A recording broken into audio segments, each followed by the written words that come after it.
Hi friends, welcome back to ரேவாஸ் world.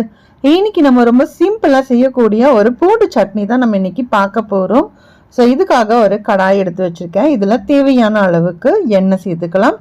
முடிஞ்சால் நல்லெண்ணெய் சேர்த்து செஞ்சீங்க அப்படின்னா இன்னுமே ரொம்ப டேஸ்ட் நல்லா இருக்கும். இப்போ தேவையான அளவுக்கு எண்ணெய் சேர்த்துட்டு அது நல்லா சூடாகட்டும்.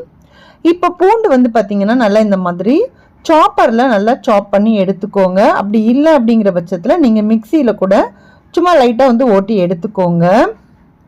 ஸோ இந்த பூண்டு சட்னியை பொறுத்தளவுக்கு இந்த மாதிரி உங்களுக்கு இருந்துச்சு அப்படின்னா அது வாயில் கடிப்படும் போது அந்த டேஸ்ட் நல்லா இருக்கும். அப்படிங்கிறதுனால நான் சாப்பர் யூஸ் பண்ணி இந்த மாதிரி கட் பண்ணி எடுத்துக்கிட்டேன். ஸோ இப்போ இது நல்லா வதங்கணும், ஆனால் கருகி விட்டுறக்கூடாது. ஸோ அதனால் கொஞ்சம் நேரம் சிம்மில் வச்சுட்டு நம்ம இதை நல்லா வதக்கிக்கலாம். அந்த பூண்டு நல்லா வெந்து வரணும்.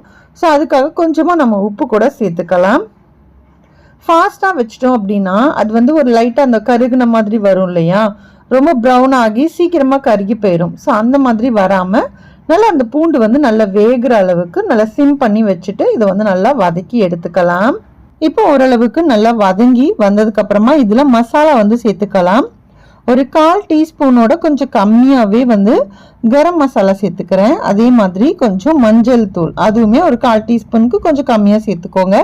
1/2 டீஸ்பூன் கொத்தமல்லி பொடி, உங்களோட காரத்துக்கு ஏற்ப மிளகாத்தூள் சேர்த்துக்கலாம். 1 டீஸ்பூன் அளவுக்கு நீங்கள் மிளகாத்தூள் சேர்த்துக்கிட்டீங்க அப்படின்னா நல்லா காரம் நல்லா கரெக்டாக உங்களுக்கு இருக்கும்.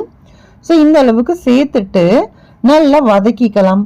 நான் சொன்னது தான், இது கருகிடக்கூடாது. கருகிருச்சு அப்படின்னா அந்த டேஸ்ட் வேறு மாதிரி ஆயிரும், ஃபுல்லாகவே வேஸ்ட்டாக தான் போகும். ஸோ அதனால நல்லா சிம் பண்ணி வச்சுட்டு நல்லா வதக்கிக்கலாம். அந்த மசாலா போட்டோம் இல்லையா, அதோட பச்சை வாசனை போகிற அளவுக்கு நம்ம வதக்கி விட்டாலே போதும்.